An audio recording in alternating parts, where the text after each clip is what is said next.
लोयुंबसु नोंमदुगी थबक लोइसिनबदी hospital दा मतारे hello इमा पूर्णिमाना नाउसा हलखिरोइद्रो नंगबो इमा आइसिंग ngasi हलारोइगे हयेंगी थबक खरा यामे अदुना ngasi हॉस्पिटल गी लोइसिनदबा यादब थबक खरा लेरबा अदुना हॉस्पिटल दो लेरगे खले हो फरे फरे अदो साक्ति कमाई तौबनो होटल दा दुम चारगेदा होटल गी दो चाबा नुंगाइरोइने नंगबो यानिदा ngasi खक्किबो आई दो मैनेज तौरगे नगुन खंगी नाउसा इमा साक थिललगे यानी मी इमा वानबनिबा वादनबा इमौ पामी ने चौबी याम मालक तोरे इमाना ज्ञान ताव हारिसिनी नमा से सोंजिलकलबनी अदुमा याम हाइजिलकनो दे इमा हेंग हलकपदा मी हेलकपसु यारी पोनी थिदा मसिदी तौजरो नंगी थबकतो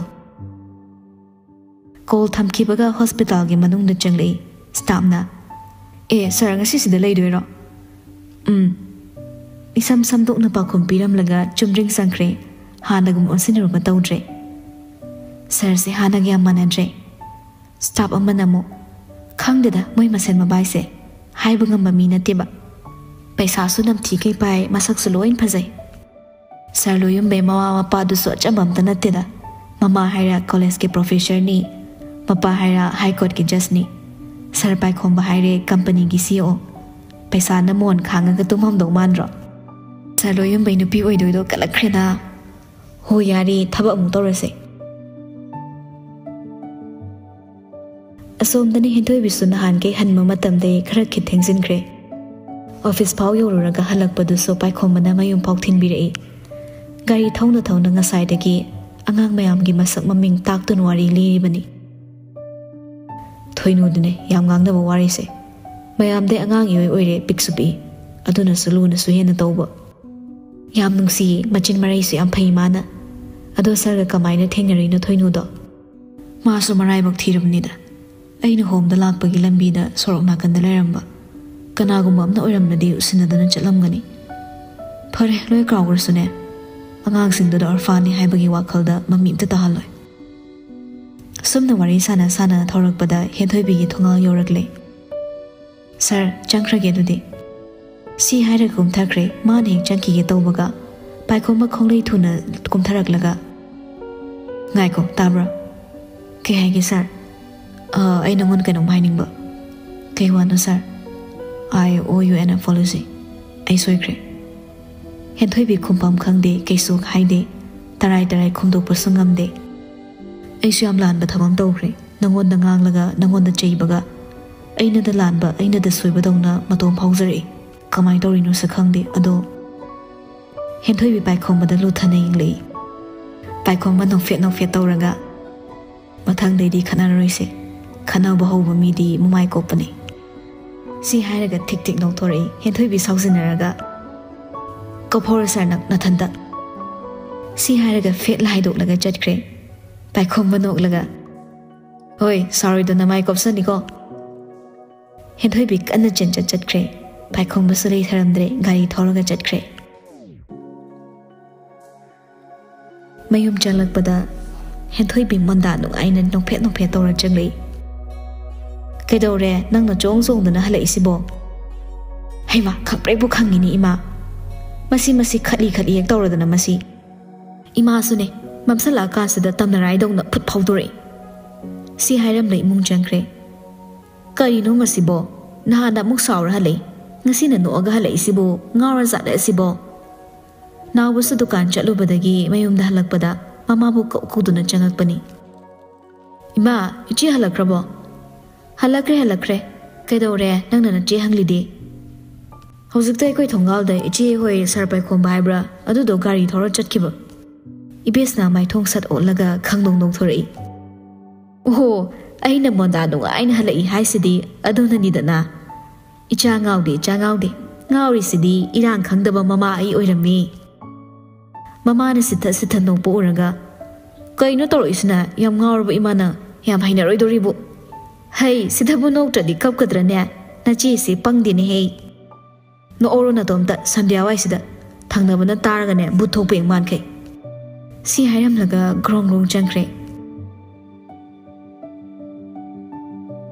Numidangi matamni Thabasna so night duty taba numit thoktuna numidang wairam mabung na thilaktuna leirabani. Call the wari sana duna manung changlei. Hen thoibi ki call lakpaduda mapal thorakpani. Thoibi kaidorage. Ekoi naw bu hidak to ai leiba kawri eba. Nang hayang yuk lakpadak leira pura omta. Hoi horen pharmacy de leirurage. Aduga ne hayang yu halakpada purage. Thamiko dude. Call thamkrama matungda changi haiduna mamai leirakpaga nupam na kawri. Ibema amta ngai bi khoba. Kaka ai buro. Mane. Hospital si nurse natabro ibema.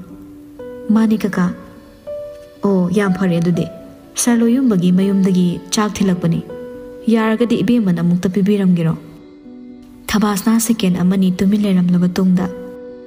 Hoi, yani kaka, dum pibirage. Yam nungaire. Sesi ibema, kaka amu halage ko. Hoi kaka. Si hairaga tiffin da Thabasna na lahore. Madu puraga manung changlei. Naski dress hong loira batung tiffin do pairaga ngak tumil lepi. Wakada sukhalli. Aina changa piru do rosibo. Atope staff amada pihalur sirane. Moy masen amum naraktan ko. Chak se chadan to putare. Kambal libra mikuptada. Nangi na thong natti haina change bana karigi. Thong do amurak anirak nok toraga. May I come in, sir? Conjel to the loyumbada, mamai hapet non kalaktuna yingli. Chango. Sergi Chakni, yumdagi Chaktila amba. Thank you. You are welcome, sir. Sika haram laga thoki getawi. Amtangai kone. Kay happy gatabano, sir. As nangi bevar si pili. Ijam na dungko wayabasida. Yam koi do kay gino ba ingwanda. Taba nang petawi, loyumbasor amasang no hondorak laga. Ha, kengoy kang soisina ne yam pam na chabra nang bo. Do am kingi do bukay gino. Thabasna iting na dum. Ngasi kengoy thong diye sir. Kayan sang thong ami ba? Chengum thong ami. Loyum basu lakna gi yaw na lakna sili. Thong bukot pa fazan haijalo. Akoy ma do fazan impress tong na ba. Kay buno sir. Na nupi haina ba lakpa do. Ado da koy ma siyaw buni. Oh, ay di khangudre sir.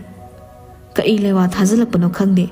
Adoy numito day nupi thisalo asida sona laireba mama uningena ado kamai tawseba si hairaga pisum namado chingkhatlaga Thabasna da laknaboy kay we tori sir karan ngang nagumsiba hainingai wa laitrade ay amuk thokrage si haiduna mamai leri thongma pa hek yobaga munna dikhalo he ima halo shilagabani Thabasna makhutna mana ko melaga thori thongzil wang me hek yobada ngairi Mamai do haikha aman bagum nang aksangang silakle. Room mamang do pharaga chatke tawba staff na piyamana. Thabasna bu haraw kongge tawbada. Oiram liba mataw do da hanglei. Haima, Thabasna ke dawrage. Nasaga nungay tabro, namay na mit ingangang silido bo. Kayso taw di iche. Hairam laga thuna yang na chat kre. Thabasna da laknakraga loyum bado ka manung da matumta pangnok tanok cheri.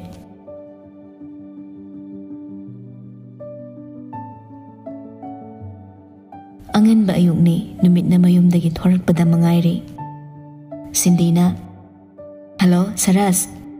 Saras na. How? Kaino. Kay numit no yam thazadi. Thazadaba ngagtani ay na tawrak to ishe. Is wangang bagas am hayrang ni. Oza fa tawri ni. Ado kay layrage call tawra isibo. Maram litra di tawrak pa yadro. Yayda. Ado da sum maram layram tawng man ba. Nang di maram litra di wangang didana. Yam kangida. High school day ni kaino best friend oir isi adubudi. Saras marum soli. Best friend ay somdana ay naghalisiga. Kay haibano. ꯀꯦꯝ ꯍꯥꯏꯗꯨꯗ ꯑꯗꯣ ꯑꯩ ꯀꯩꯅꯣꯝ ꯍꯪꯒꯦ ꯇꯧꯕꯅꯤ ꯀꯩꯅꯣ ꯍꯥꯏꯌꯨꯅꯦ ꯃꯪꯗ ꯃꯤ ꯑꯃ ꯇꯣꯏꯅ ꯑꯗꯨꯝ ꯎꯔꯤꯁꯦ ꯀꯩꯒꯤꯅꯣ ꯁꯤꯕꯨ ꯋꯥꯈꯜ ꯂꯩꯅꯥ ꯒꯥꯏꯗꯨꯔꯥ ꯀꯔꯝꯕ ꯃꯤꯅꯣ ꯅꯨꯄꯤꯅꯦꯕ ꯌꯥꯔꯦ ꯏꯕꯨꯡꯉꯣ ꯅꯨꯡꯁꯤ ꯂꯩꯅꯥ ꯑꯣꯏꯔꯝꯅꯤꯌꯦ ꯑꯗꯨꯗꯤ ꯅꯨꯄꯤꯗꯨꯗ ꯂꯥꯌꯦꯡꯍꯜꯂꯣꯗꯅ ꯑꯩꯗꯤ ꯈꯪꯖꯗ꯭ꯔꯦ ꯁꯤ ꯍꯥꯏꯔꯒ ꯐꯣꯟꯗꯣ ꯐꯠ ꯀꯛꯊꯠꯈꯤ ꯁꯔꯁꯅ ꯑꯁ ꯀꯛꯈ꯭ꯔꯦꯅꯦ ꯑꯩꯅꯗꯤ ꯃꯥ ꯎꯏ ꯍꯥꯏꯒꯦ ꯇꯧꯔꯒ ꯗꯣꯛꯇꯔ ꯃꯅꯥꯛ ꯆꯠꯇꯗꯤ ꯌꯥꯔꯔꯣꯏ ꯐꯣꯟꯗ ꯍꯥꯏꯕꯁꯤꯅꯗꯤ ꯂꯨꯝ ꯂꯧꯕꯤꯗ꯭ꯔꯦ ꯑꯁꯨꯝꯅ ꯅꯨꯡꯉꯥꯏꯕ ꯃꯪꯂꯥꯟ ꯀꯌꯥꯒ ꯑꯅꯧꯕ ꯑꯁꯥ ꯀꯌꯥꯒ ꯄꯨꯟꯗꯨꯅ ꯍꯧꯈꯤꯕ ꯅꯣꯡꯃꯗꯨꯒꯤ ꯌꯥꯍꯧꯔꯣꯜ ꯑꯣꯐꯤꯁꯇꯅꯤ ꯄꯥꯏꯈꯣꯝꯕꯅ Can I get your attention please? ꯂꯩꯔꯝꯂꯤꯕ ꯑꯦꯝꯄ꯭ꯂꯣꯌꯤ ꯃꯌꯥꯝꯗꯣ ꯂꯣꯏꯅ ꯂꯦꯞꯇꯨꯅ ꯄꯥꯏꯈꯣꯝꯕꯅ ꯍꯥꯏꯔꯛꯀꯗꯕ ꯋꯥꯗꯣ ꯇꯥꯔꯒꯦ ꯍꯥꯏꯅ ꯉꯥꯏꯔꯒ ꯂꯩ ꯄꯥꯏꯈꯣꯝꯕꯅ ꯍꯟꯗꯛ ꯂꯥꯛꯏꯕ ꯅꯣꯡꯃ ꯅꯤꯅꯤꯁꯤꯗꯤ ꯊꯕꯛꯁꯦ ꯈꯔ ꯀꯟꯖꯦꯁꯇꯦꯗ ꯑꯣꯏꯗꯧꯔꯤ ꯑꯗꯨꯅ ꯃꯌꯥꯝ ꯋꯥꯔꯁꯨ ꯋꯥꯅ ꯊꯋꯥꯏ ꯈꯤꯇꯪ ꯌꯥꯎꯅ ꯍꯣꯠꯅꯃꯤꯟꯅꯁꯦ ꯌꯦꯁ ꯁꯔ ꯃꯌꯥꯝꯗꯨ ꯄꯨꯂꯞꯅ ꯈꯨꯝꯂꯒ ꯃꯁꯥ ꯃꯁꯥꯒꯤ ꯃꯊꯧꯗ ꯄꯨꯛꯅꯤꯡ ꯆꯪꯅ ꯑꯁꯣꯏ ꯑꯉꯥꯝ ꯌꯥꯎꯗꯅꯕ ꯍꯣꯠꯅꯈ꯭ꯔꯦ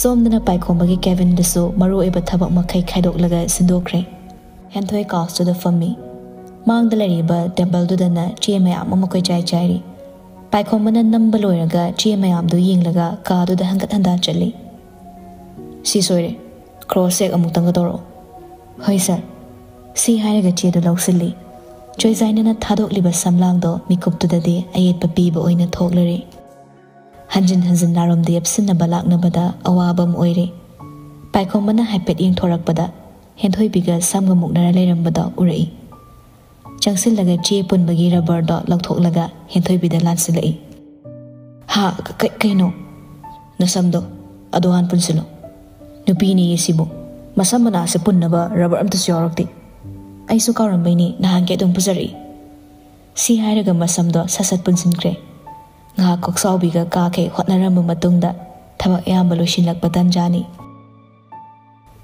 ꯂꯣꯏꯔꯦ ꯂꯥꯁ ꯐꯥꯏꯜ ꯁꯔ ꯁꯤ ꯆꯦ ꯑꯝꯇ ꯆꯦꯗꯨ ꯂꯧꯔꯒ ꯄꯥꯏꯈꯣꯝꯕ ꯉꯥꯏꯍꯥꯛ ꯃꯨꯟꯅ ꯌꯦꯡꯉꯤ ꯄꯔꯐꯦꯛ ꯉꯥꯏꯍꯥꯛꯇ ꯄꯣꯊꯥꯖꯈꯤꯒꯦ ꯂꯣꯏꯁꯤꯜꯂꯣ ꯑꯩꯈꯣꯏ ꯊꯕꯛ ꯂꯣꯏꯗ꯭ꯔꯤ ꯃꯤꯇꯤꯡ ꯁ꯭ꯄꯣꯠ ꯌꯦꯡꯁꯤꯜꯂꯨꯗꯧꯕ ꯂꯩꯔꯤ ꯀꯩꯅꯣ ꯁꯔ ꯍꯌꯦꯡ ꯑꯣꯏꯅ ꯆꯠꯂꯁꯦꯕ ꯍꯪꯆꯤꯠ ꯂꯥꯛꯀꯗꯕꯅꯤ ꯒꯦꯁꯇꯣ ꯍꯌꯦꯡ ꯄꯨꯡꯂꯣꯏ ꯂꯣꯏꯁꯤꯜꯂꯒ ꯊꯝꯃꯗꯧꯕ ꯇꯥꯟꯖꯥꯗꯨꯗ ꯂꯣꯌꯨꯝꯕ ꯀꯦꯕꯤꯟ ꯃꯅꯨꯡ ꯆꯪꯂꯛꯏ ꯏꯕꯥꯏ ꯂꯣꯏꯔꯦ ꯑꯣꯀꯦ ꯑꯩꯈꯣꯏ ꯃꯤ ꯀꯌꯥꯅꯣ ꯆꯠꯇꯣꯏꯁꯦ 3ꯅꯤ ꯏꯕꯥꯏ ꯒꯥꯔꯤ ꯔꯦꯗꯤ ꯂꯩꯔꯝꯃꯨ ꯆꯠꯅꯕ ꯇꯧꯁꯦ ꯑꯗꯨꯒ ꯑꯇꯩ ꯑꯦꯝꯄ꯭ꯂꯣꯌꯤꯈꯩꯁꯤꯗꯤ ꯁꯨꯇꯤ ꯊꯥꯗꯣꯛꯑꯝꯃꯨ ꯍꯦꯟꯊꯣꯏꯕꯤ ꯉꯛꯅ ꯑꯇꯩꯅ ꯁꯨꯇꯤ ꯊꯥꯔꯒ ꯑꯩꯅ ꯆꯠꯇꯣꯏꯕ ꯑꯁ ꯁꯦꯀ꯭ꯔꯦꯇ꯭ꯔꯤ ꯑꯣꯏꯖꯔꯝꯗꯕꯅ ꯐꯕꯅꯤ ꯂꯣꯌꯨꯝꯕꯅ ꯀꯣꯇꯨ ꯀꯣꯟꯊꯣꯛꯑꯦ ꯆꯦ ꯑꯩꯁꯨ ꯄꯥꯏꯈꯣꯝꯕꯅ ꯌꯥꯝ ꯇꯜꯂꯕ ꯅꯣꯏ ꯄꯨꯂꯞ ꯇꯣꯛꯑꯁꯤꯔꯣ ꯅꯍꯥꯟꯗꯩ ꯍꯣꯠꯅꯔꯛꯏ ꯃꯌꯥꯝꯁꯦ ꯄꯨꯂꯞ ꯊꯨꯞꯆꯤꯜꯂꯁꯦ ꯁꯤꯔꯕ ꯑꯩꯗꯤ ꯍꯥꯏꯖꯗꯦꯀꯣ ꯆꯦꯒ ꯑꯗꯨꯝ ꯉꯥꯡꯅꯖꯧ ꯁꯤ ꯍꯥꯏꯔꯝꯃ ꯊꯣꯛꯈ꯭ꯔꯦ ꯄꯥꯏꯈꯣꯝꯕꯁꯨ ꯍꯦꯟꯊꯣꯏꯕꯤꯗ ꯃꯈꯨꯠ ꯄꯣꯀꯦꯠꯇ ꯍꯨꯝꯂꯒ ꯃꯨꯟꯅ ꯌꯦꯡꯂꯛꯏ ꯑꯩꯁꯨ ꯆꯠꯂꯣꯏ ꯍꯥꯏꯗꯦꯀꯣ ꯁꯥꯔ ꯃꯤꯠꯌꯦꯡꯅꯤ ꯀꯥꯏꯅ ꯇꯥꯃꯤꯜꯒꯤ ꯕꯦꯠ ꯌꯥꯝ ꯃꯥꯜꯂꯦ ꯈꯟꯅꯕ ꯍꯧꯅꯔꯣꯏꯁꯦ ꯍꯥꯏꯕ ꯅꯠꯇ꯭ꯔꯣ ꯋꯥ ꯃꯈꯥ ꯌꯥꯝ ꯇꯥꯅꯤꯡꯗꯦ ꯁꯤ ꯍꯥꯏꯔꯒ ꯏꯁꯤꯡ ꯒ꯭ꯂꯥꯁꯇꯣ ꯊꯥꯡꯒꯠꯂ ꯊꯛꯀꯦ ꯇꯧꯕꯗ ꯍꯦꯟꯊꯣꯏꯕꯤꯅ ꯁꯠ ꯃꯨꯟꯈ꯭ꯔꯦ ꯑꯗꯨꯒ ꯏꯁꯤꯡꯗꯣ ꯃꯥꯅ ꯑꯣꯏꯅ ꯒꯨꯔꯨ ꯊꯛꯆꯤꯟꯈꯤ ꯒ꯭ꯂꯥꯁꯇꯨ ꯇꯦꯕꯜ ꯃꯊꯛꯇ ꯃꯈꯣꯟ ꯊꯣꯛꯅ ꯊꯝꯃꯤ ꯆꯠꯅꯕ ꯉꯥꯏꯖꯔꯦ ꯁꯔ ꯍꯤꯠꯂꯔ ꯍꯥꯏꯔꯝꯂꯒ ꯒꯝ ꯊꯣꯛꯈ꯭ꯔꯦ ꯇꯧꯔꯤꯁꯦ ꯌꯦꯡꯎꯅꯦ ꯃꯁꯤ ꯁꯣꯅꯣ ꯆꯨꯕꯤꯁꯦ ꯒ꯭ꯂꯥꯁꯇꯣ ꯑꯃꯨꯛ ꯊꯥꯡꯒꯠꯂꯒ ꯏꯁꯤꯡ ꯍꯩꯒꯦ ꯇꯧꯏ ꯃꯆꯤꯟꯕꯥꯟ ꯅꯛꯅ ꯆꯤꯡꯈꯠꯂꯒ ꯅꯣꯛꯇꯨꯅ ꯒ꯭ꯂꯥꯁꯁꯤꯗ ꯂꯤꯞꯁꯇꯤꯛꯁꯦ ꯇꯞ ꯇꯥꯒꯩ ꯑꯃꯨꯛ ꯇꯩꯁꯤꯟꯕꯤꯔꯝꯃꯤ ꯇꯧꯔꯤꯁꯦ ꯑꯣꯐꯤꯁ ꯊꯣꯛꯐꯝ ꯃꯃꯥꯡꯗꯨꯗ ꯒꯥꯔꯤ ꯑꯅꯤ ꯊꯧꯗꯣꯛꯇꯨꯅ ꯂꯩꯔꯕꯅꯤ ꯑꯃꯅ ꯄꯥꯏꯈꯣꯝꯕꯒꯤ ꯒꯥꯔꯤꯅꯤ ꯑꯃꯅ ꯁꯔꯁꯀꯤ ꯄꯥꯏꯈꯣꯝꯕ ꯗ꯭ꯔꯥꯏꯚꯔ ꯁꯤꯠꯇ ꯐꯝꯂꯒ ꯁꯤꯠ ꯕꯦꯜ ꯐꯥꯖꯤꯟꯅꯕ ꯀꯟꯅ ꯂꯥꯛꯅꯔꯤꯉꯩꯗ ꯅꯥꯀꯟꯒꯤ ꯄꯦꯁꯦꯟꯖꯔ ꯁꯤꯠꯀꯤ ꯊꯣꯡꯗꯣ ꯍꯥꯡꯗꯣꯛꯇꯨꯅ ꯀꯥꯈꯠꯂꯛꯏ ꯄꯥꯏꯈꯣꯝꯕ ꯃꯃꯥꯏ ꯁꯨꯛꯂꯩ ꯂꯩꯊꯣꯛꯇꯕꯤ ꯌꯥꯔꯕ ꯆꯠꯂꯁꯤꯔꯥ ꯑꯏꯪꯕꯤꯅ ꯍꯣꯏ ꯁꯔ ꯌꯥꯔꯦ ꯄꯥꯏꯈꯣꯝꯕ ꯈꯣꯟꯖꯦꯜꯗꯨꯗ ꯏꯉꯥꯎ ꯉꯥꯎꯅ ꯅꯥꯀꯟꯗ ꯐꯠ ꯂꯥꯎ ꯌꯦꯡꯊꯣꯔꯛꯏ ꯄꯦꯁꯦꯟꯖꯔ ꯁꯤꯠꯇꯨꯗ ꯑꯏꯪꯕꯤ ꯐꯝꯂꯒ ꯂꯩꯔꯝꯕꯗ ꯄꯨꯡꯉꯛ ꯉꯛꯈ꯭ꯔꯦ ꯅꯪ ꯁꯤꯗ ꯇꯣꯡꯗꯣꯏꯔꯣ ꯀꯩꯅꯣ ꯑꯇꯩꯗꯤ ꯍꯥꯏꯁꯦ ꯍꯦꯟꯊꯣꯏꯕꯤꯗꯤ ꯃꯃꯥꯡ ꯒꯥꯔꯤꯁꯤꯗ ꯇꯣꯡꯉꯅꯤꯅ ꯂꯩꯍꯧꯔꯦ ꯁꯔ ꯑꯩꯅ ꯁꯔꯒꯤꯁꯤꯗ ꯇꯣꯡꯉꯒꯦꯅ ꯌꯥꯝ ꯀꯥꯏꯕ꯭ꯔꯥ ꯀꯥꯏꯗꯦꯗ ꯁꯤ ꯍꯥꯏꯔꯒ ꯃꯃꯤꯠ ꯃꯅꯥ ꯀꯣꯔꯩ ꯂꯩꯗꯨꯅ ꯍꯦꯟꯊꯣꯏꯕꯤꯕꯨ ꯊꯤꯔꯛꯏ ꯀꯣꯟꯅ ꯊꯪꯗ ꯎꯔꯛꯂꯦ ꯈꯥꯒꯦꯝꯕꯒ ꯄꯨꯟꯅ ꯅꯣꯛꯇꯅ ꯊꯣꯔꯛꯂꯒ ꯃꯃꯥꯡ ꯒꯥꯔꯤꯒꯤ ꯃꯅꯥꯛꯇꯨꯗ ꯆꯪꯁꯤꯟꯈꯤꯕꯗꯣ ꯈꯥꯒꯦꯝꯕꯅ ꯒꯥꯔꯤ ꯊꯣꯡ ꯍꯥꯡꯗꯣꯛꯄꯤꯅꯕ ꯇꯧꯕꯗꯣ ꯄꯥꯏꯈꯣꯝꯕ ꯁꯥꯎꯅꯤꯡꯂꯨꯔ ꯃꯥꯜꯂꯦ ꯒ꯭ꯌꯥꯟ ꯁꯨꯛꯇꯥ ꯇꯥꯍꯟꯗ ꯍꯣꯔꯣꯟ ꯄꯪꯈꯣꯡꯗ ꯈꯣꯡꯖꯤꯜꯂꯤ Mamang da leiramba anidusu entrance dagi thorakliba Saraska loyumbagasuk khangpre khangi. Loyumbana kaino khoi bai si tawrisina ngawar zalo. Sarasna kari saptro no sibo. Loyumba koibagi phibam da haipet yingsilaga o Saras chalo ibai gari sida nang tongro. Kaino ibai sa da chawgi gari sida di ichiga chatlaga mamang gari sida khoi mari chattuini na haidaine. Hairambado yadre tuging ibai gi gari mamang sida tongi se. Sarasu loyumbana hariba mapaduda yengthori. Ai asi viral sina kaidoriba. Ngang dan lerano sat chalo. Natradine horn khongi se leparoiba. Ani do tapna chatlambadagi khangchen chensen ki paikhombas upai lete. Nagi mafam nate chatkhrai na aying bibo tanthokluba sungamde. Sauri sari gari thoduna lakmine.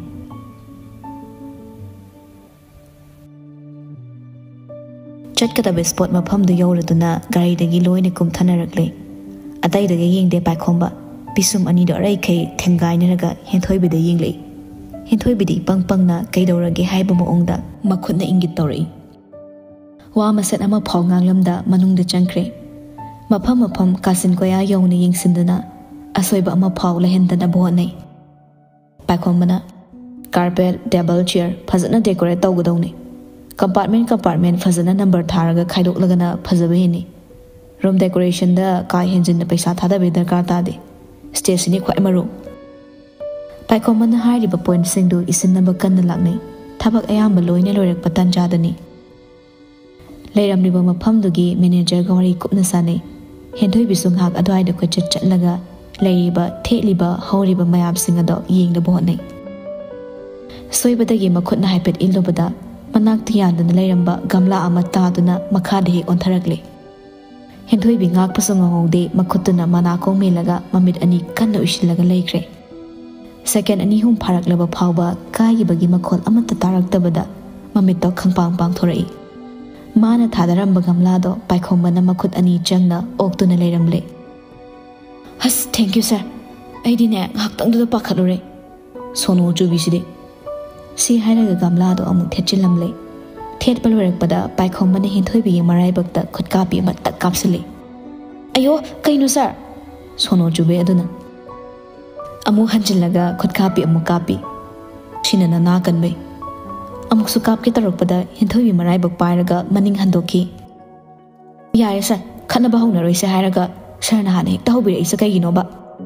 Haina tanaba yadradi chayam charakidori khangra. Si hairamlaga nomi tawra thokre. Maan haibada aina kari yadadana. Machin pomli paikhombagi matung inaragle. Ngasigi di swai da lore makha tabade hayeng gitare hannaba tawrase. Aying bina henthoi bia nang sir loyumbagi gari da tongak natra.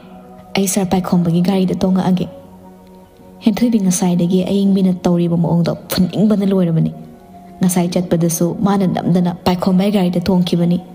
Signal adi hanba minate henthoi biso hagyaw harai. Secretary se nangno oira aino oira gyan ta trene ko adum. Henthoi bigi wadu da aying bido ingangak ni yingli loyum batu min soli. Sabas ije aying bina kaino aina kariya kai ba tawkhrage. Kai da be wa haigi da ba male da iso. Aying bi saugat ke tawri. Kaino nang hainingi se. Henthoi bi kariyam na boy kai boy matom da nongthori. Henthoi bi nang gido sitira. Haima nang diam saugalina mina numshidana phagi tawranga. Aying bina khumge tawrakpaga Sarasna. Yare halase thengani. Tu nongmang sile. Nong sudringi dana yum yohorase.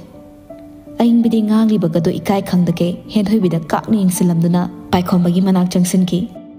Aying bina sir kedore aiba yum powder drop tawbiramba yagadra. Paikhomba handang muksu henthoi bibu therei. Mane ing thorakpada khagembasu henthoi bigi manak changsilaga. Chalasiro henthoi bi thinbiramage. Henthoi bina khumba nangdringai paikhomba sat paisilaklaga. Made ge thabam chakidong lei. Henthoi bi paikhombai manakta prapap changsilaga. Sir aikhoi ni dang chatoira. Au gari karo. Henthoi bi so aying bi mamangda tawgyauna paikhomi mang tharaga. Sir chalase thengkhrani pungse thengzele eba. Paikhombana ha au chalase. Tamo khagemba aying bi se mayum phau tang thinbiramuko. Aying bi bye bye. Hoi.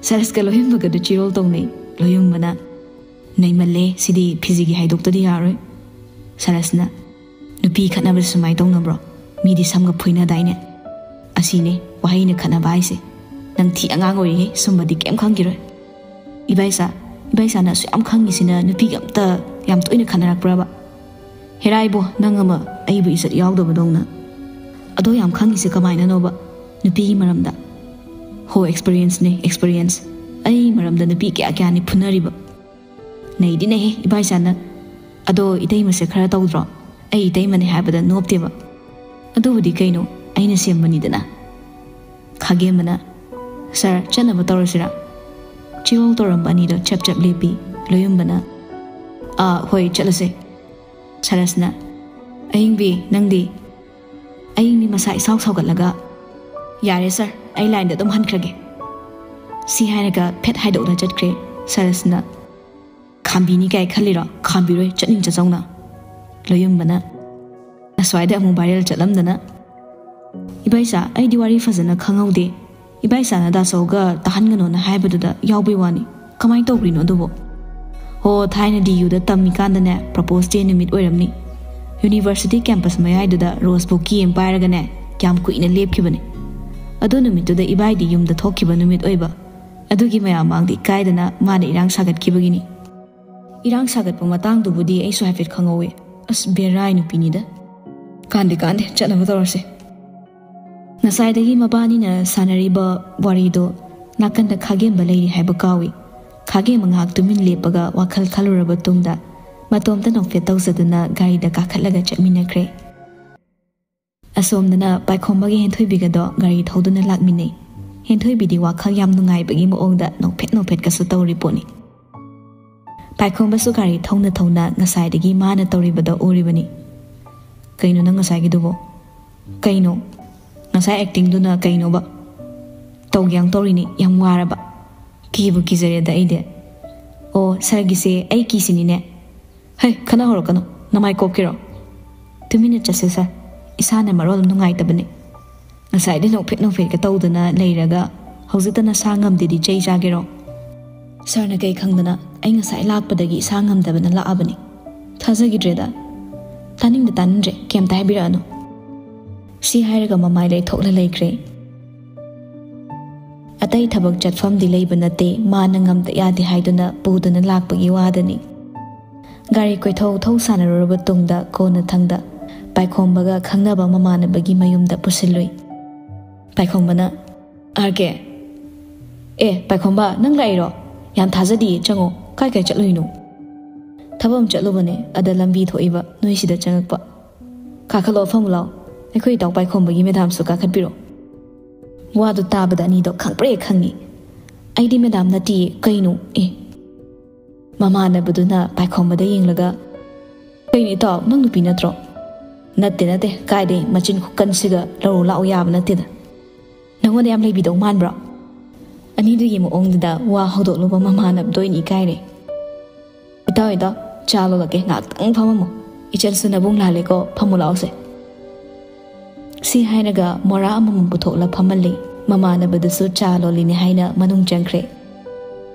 mi mayumne nachindo pepa yang ngangkano sarna hauda hobirakano kawngaroi se haibana tro khanadana ba thamamura nang sida kele kaino nang na mana bisida kok chansila loire cha puthoraga thora iba mama na bado thongjal pan yauda ngairi thong kan thokpamduda khudi thi dawi mama na bado latla tawna kai wari nu sanara misibo paikhomana arke nang la lawno asinu pise mako khra sakpani kai shu gaideda henthoibina dada hoyum simi kya lege ima ga iga dangida yam ingna chikna leira mizat ni ne paikhoma bisum na ma chinkhalaga henthoibidi yingle henthoibi so thawa sada ma ongda paithokla leikre paikhomana arke no ingkol sidi mana masing mayam siga yingbu bunungairi khangdide tawbi ima ibani na ngamna ba nongmagi tek honabani nga yengusiro